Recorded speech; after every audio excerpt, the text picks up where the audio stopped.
광주광역시의회가 다루고 있는 시민의 삶에 직결되는 현안들, 광주광역시의회 최은지 부의장과 함께 살펴보겠습니다. 안녕하십니까? 네, 안녕하세요. 최은지입니다.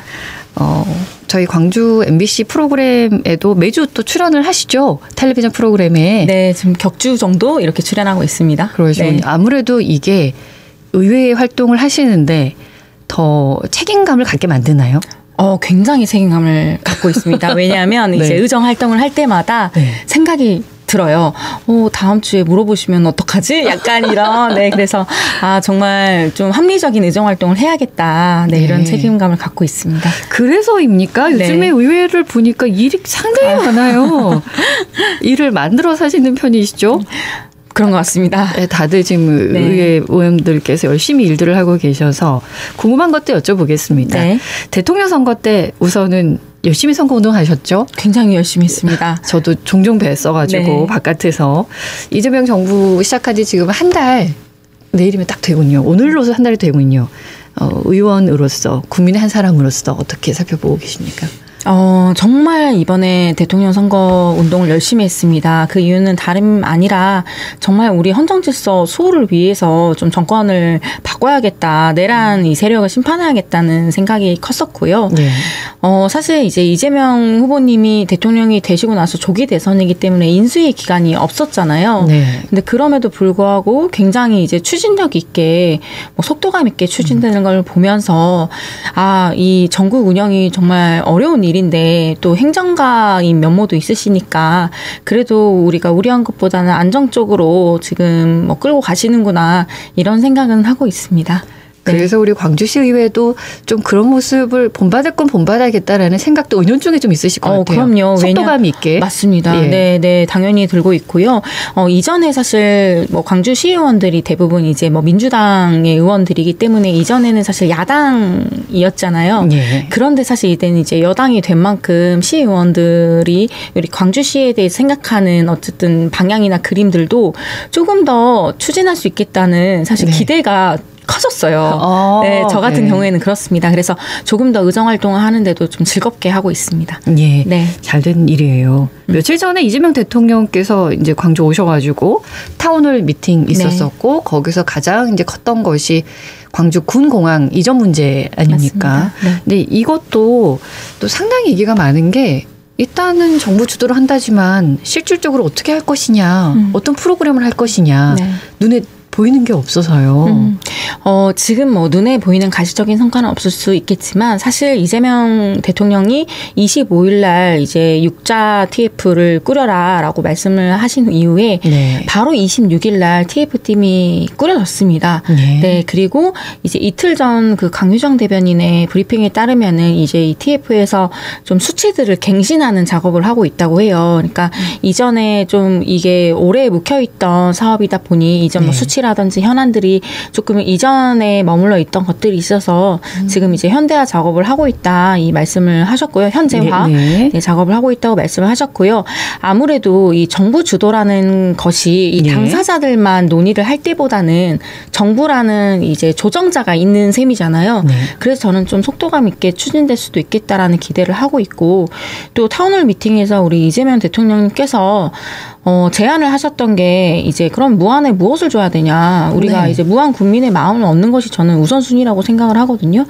그러면 이제 무엇을 줘야 되냐라고 말씀을 하시면서 그 특수 목적 법인을 설립을 할 때 SPC 설립을 할 때 이제 무한군에 좀 우선 협상 지위를 주면은 어떠냐라는 말씀도 하셨어요. 그래서 좀 다양한 그래도 의견들이 나올 수 있을 것 같아서 이 군공항 이전 논의도 좀 속도가 붙을 것이다. 네, 저는 이렇게 기대를 하고 있습니다. 네.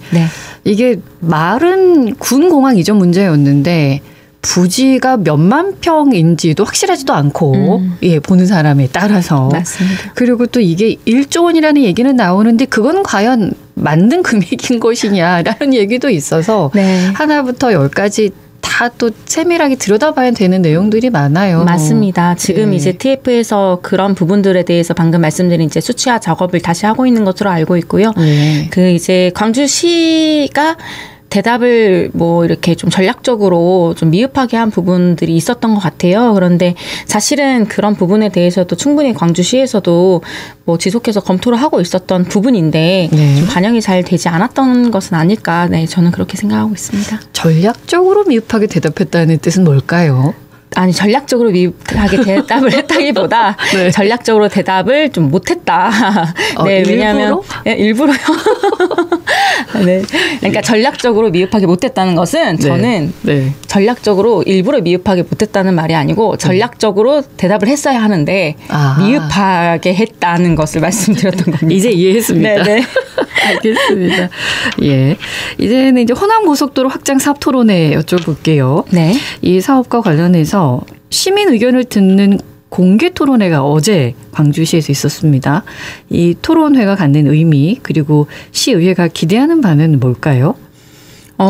어쨌든 어제 이제 이 호남고속도로 확장은 사업은 우리 주민분들의 정말 오래된 수건 사업입니다. 그래서 이번에 이제 호남고속도로 예산이 추경에 367억 원이 이제 올라왔다가 지금 삭감이 됐었어요. 네. 그러니까 국비가 삭감이 된 것인데요. 이제 국비가 삭감된 이후로 이제 우리 정부에서 이야기를 하기를 광주시에서 예산을 세우지 않았기 때문에 사업 의지가 없는 것으로 판단해서 삭감을 한 것이거든요. 네. 근데 이제 또 광주시에 사실은 입장이 있었습니다. 광주시 같은 경우에는 좀 전략적인 대응이 필요한 시점이라고 판단을 했던 것 같아요. 언제 얘기예요? 작년입니까? 이번에 이제 민선 8기의 전략이었다고 저는 생각을 하는데요. 예.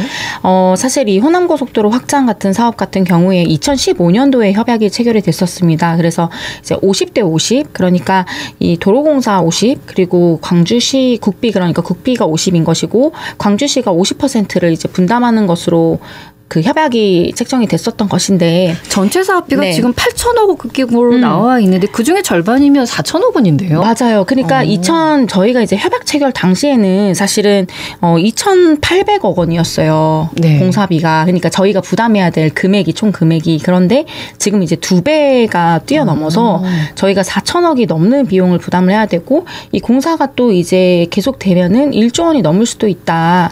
그렇게 지금 다 예상을 하고 있는 것입니다. 그래서 예. 지금 10여 년 전과 지금의 예산 상황이 굉장히 달라졌기 때문에 그리고 사실 이 호남고속도로 같은 경우에는 국가 간선도로잖아요. 예. 그래서 사실 광주시에서는 워낙에 재정적인 상태가 지금 어렵다 보니 사실은 이 협약의 비율을 조금 조정하고 싶었던 것 같아요. 5대5가 아니. 네, 맞습니다. 그래서 이 협약에도 사실은 불가항력적인 사유가 발생했을 때는 좀 협상을 조정을 할 수 있다라고 되어 있긴 해요. 예. 이 협약의 내용을. 그런데 일각에서는 이렇게 생각할 수 있죠. 너희가 협약을 해놓고 왜 이것을 때를 쓰느냐라고 또 생각을 할 수 있겠습니다만 사실 저는 이제 광주시의 시의원으로서 이것이 저의 이제 시의회의 공통된 의견은 아니지만 네. 저는 사실 이번 기회에 좀 버텨봤으면 좋겠다는 생각은 저는 했습니다. 왜냐하면 제가 지난 4월 달에 사실 이 호남고속도로 확장건에 대해서 5분 발언을 했었습니다. 그때도 저도 이 사업 같은 경우에는 전액 국비로 해야 한다. 네, 그리고 대통령 공약에 반영을 하자 이런 주장을 했었어요. 그래서 우리 그때 이재명 후보 대통령 후보의 공약으로 이미 반영까지 시킨 사안입니다. 예. 그래서 사실 저는 조금 더 우리가 버텨보자. 는 의견이 있었습니다. 저의 의견이 사실은 강기정 시장님 그리고 광주시에도 그런 비슷한 전략을 세우셨던 것 같아요. 예. 네, 그래서 이제 광주시 어제 이제 시장님께서도 토론에 말씀하셨던 게 조금 더 배째라로 버텨보고 싶었다. 전략적으로 이 말씀을 하시더라고요. 왜냐하면 이 좀 국비를 조금 상승시키고자 하는 노력을 이제 여러모로 하고 있었고 이게 이제 사업이 시작돼 버리면 사실 이것을 그 다음에 조정하기는 어려운 일이잖아요. 예. 누가 봐도 50대 50을 바꾸기는 어려운 상황이기 때문에 사실 이번에 시의비를 좀 매칭을 안 하고 좀 버텨보고 싶었다. 왜냐하면 새로운 정부가 탄생을 했고 이 새로운 정부의 탄생에 있어서 우리 광주의 역할이 사실은 엄청났기 때문에 투표율도 그렇고 득표율도 그렇고 광주시가 사실은 1등 공신이라고 할 수 있잖아요. 그래서 조금 더 버텨보고 싶었던 마음이 있으셨던 것 같은데 네. 안타까운 것은 그런 마음이 있으셨다고 한들 주민분들의 불편함이 이제 가중되고 있는 상황에서 그런 전략이 일단 주민분들을 설득하는 게 우선이었는데 주민분들이 그런 전략을 어떻게 아시겠어요. 그러니까 빨리 시작하자. 그렇죠. 주민분들 네. 입장에서는 광주시가 사업에 의지가 없구나. 그래서 시비 매칭을 안 한 바람에 국비도 전액 반납을 해야 했구나. 시민분들은 당연히 그렇게 받아들이신 거예요. 국비가 내려온 건 있었습니까? 국비가 이제 반영이 됐었어요. 이번 추경에. 반영이 됐었고, 네, 반영이 됐었는데, 이제 반납이라고 하는 것은 사실은 이제 삭감이 된 상황인 거죠. 그래서 요번에 사실 추경이 이제 끝난 건 아니에요. 그래서 이번에 이제 추경이 예결위 단계가 남아 있어서 네. 이제 광주시에서도 사업을 시비를 매칭해서 사업을 추진하겠다고 어제 이제 토론회를 끝내면서 이제 확실하게 의지를 밝히셨기 때문에 예. 이제 예결위에서 열심히 다시 살리는 작업을 해야 합니다. 그럼 네. 5대5는 그대로인 겁니까? 그대로입니다. 네, 그대로고요. 잘못된 전략이. 그런데 이제 결과론적으로는 잘못됐다고 어떤 방향에서 보는지에 따라 다를 것 같아요. 이제 저같이 주장을 했던 사람의 입장에서 봤을 때는 좀 아쉬운 지점이 있는 것은 분명한데 이제 광주시 같은 경우에 지금 예산 상황이 굉장히 안 좋습니다. 2조 채무를 돌파했어요. 그래서 이 호남고속도로 사업 같은 경우에도 전액 지방채 발행을 통해서 할 수밖에 없는 상황이거든요. 근데 이게 궁금한 거는 네. 이제 재정 건전성이라는 문제, 네네 맞습니다. 교통 인프라 확충이라는 문제, 그 사이에서 이제 균형점을 찾아가는 건데 5대5가 광주에 좀 무리가 되는 수치다라고 하면 무조건 배째라라는 말씀 그냥 쉽게 하신 거고 쉽게 한 겁니다. 네. 그건 아닐 테고 좀 어떻게 해서든 중앙 재정을 좀 더 많이 가져와 볼까라는 이제 노력의 맞습니다. 일환으로 볼 수 있는 건데. 네. 뭐 8대2, 7대3 이렇게 조율할 수 있는 과정은 없는 겁니까? 그래서 사실은 이번에 이제 국가 주도로 좀 이제 이재명 정부가 탄생을 했으니 네. 그것에 대해서 좀 적극적으로 호남고속도로 확장 네. 같은 경우에는 대통령 공약에 반영도 되었으니 그거를 좀 전략을 세워서 열심히 딜을 해보고 싶었던 것이 광주시의 입장인 것 같아요. 네. 그런데 사실 이 지역에서 주민들의 수건 사업이었기 때문에 주민들 입장에서는 전략이 사실 실패할 수도 있잖아요. 그러니까 이것을 빨리 이제 이거죠. 사업의 의지를 일단 보이고 그 다음에 싸워라. 그럴 그러니까 수 있는 문제입니까 이게? 그것은 사실 우리 광주시 그리고 국회의원님들이 더 노력을 해주셔야 될 것 같습니다. 예산 확보에 대해서는 더 노력을 하시겠다고 또 말씀을 해주셨어요. 그러니까 네. 어떻게 하는 게 더 전략적으로 더 좋은 방향이었는지는 사실은 지금 단계에서는 누구도 판단 내릴 수는 없을 것 같은데 이제 저의 이제 개인적인 생각은 조금 더 버텨보면 어땠을까라는 생각이 있었고요. 그런데 네. 이제 그 주민들의 의견을 지금까지 민원을 계속적으로 접해온 당연히 그런 선배님들의 생각 같은 경우에는 지금 일단 1단계 사업을 추진을 해서 의지를 보여야 정부에서 뭐라도 도움을 줄 게 아니냐 또 이런 의견이 있으셨던 것 같아요. 그래서 네. 이것은 사실 생각의 방향이 그냥 조금 달랐던 것 뿐이지 이 호남고속도로 확장 그리고 용봉 IC 이 진입로 개설 문제는 모두들 다 동일한 생각을 하고 있습니다. 무조건 반드시 성공적으로 사업을 추진을 해야 된다는 것은 다 같은 생각인데요. 네. 그 이제 재정 부담에 대한 것에서 조금 의견이 나누셨던 것 같습니다. 일단 결론은 5대5로 다시 네. 이것을 살려보겠다라는 이제 의지로 다시 문을 두드리는 네. 작업을 시작해야 되는군요. 네, 강기현 시장님께서 어제 말미에 이렇게 말씀하시더라고요. 본인의 의견은 있지만 원칙은 세웠었지만 주민분들 의견을 들어서 주민분들이 아니라고 하면 예. 그 주민분들의 의견을 따르겠다. 네, 이렇게 말씀하셨습니다. 알겠습니다. 다음 내용으로 또 넘어가겠습니다. 시의회 조례와 관련된 내용 여쭤볼게요. 어제 광주광역시의회 본회의에서 중심 상업지역 내에 주거용 건축물 용적률 확대 조례안이 결국 이제 부결이 됐는데 이게 어떤 내용인지부터 설명을 좀 해주시겠습니까?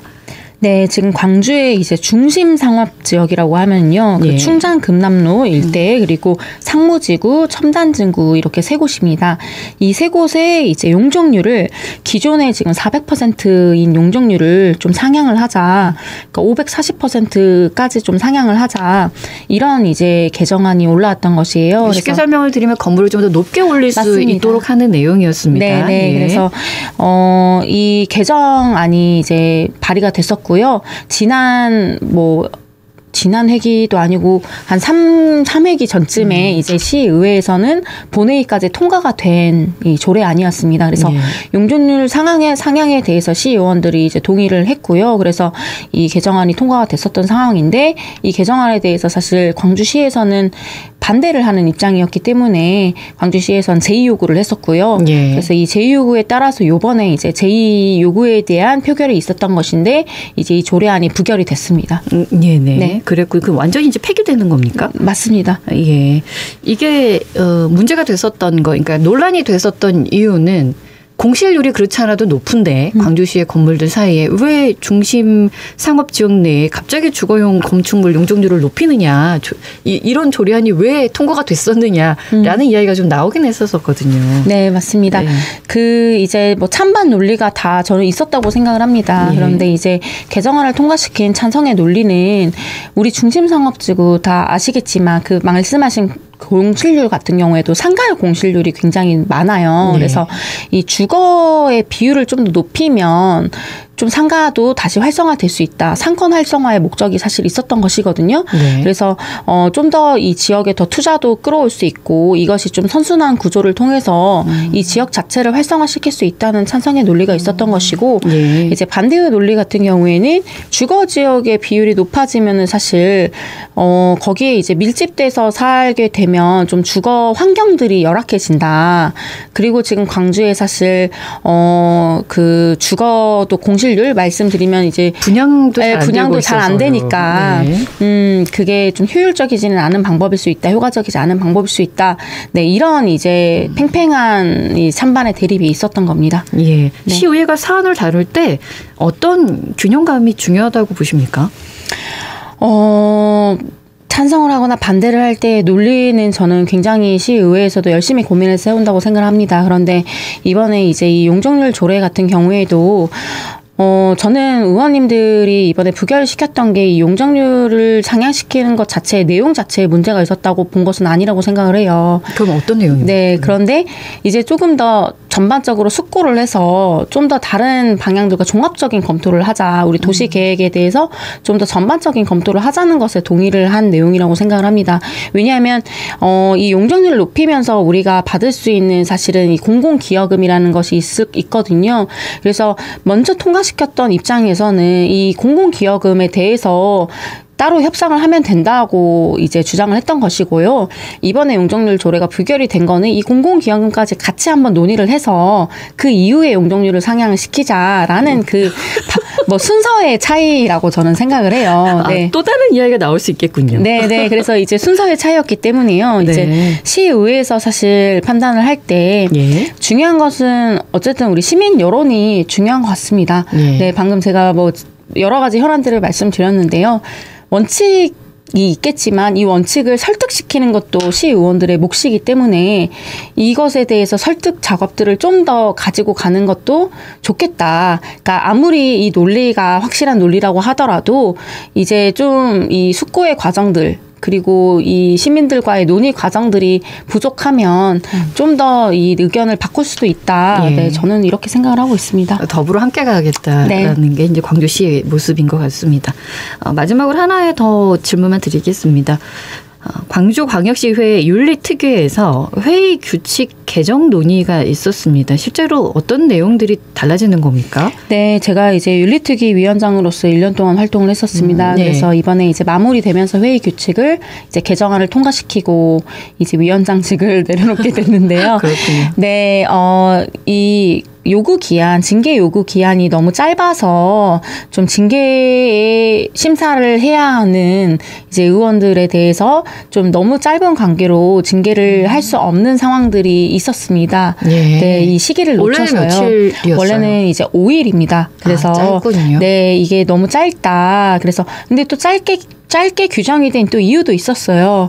사실 좀 신속하게 처리를 해야 된다는 그런 이유들이 있었거든요. 그런데 너무 그래도 이 부분이 짧다 보니 좀 이 시기에 대한 문제 때문에 징계 심사 대상이 못 되는 경우가 있었습니다. 그래서 이런 부분들을 좀 보완하고자 기존의 5일에서 10일까지 징계 요구 시한을 늘렸고요.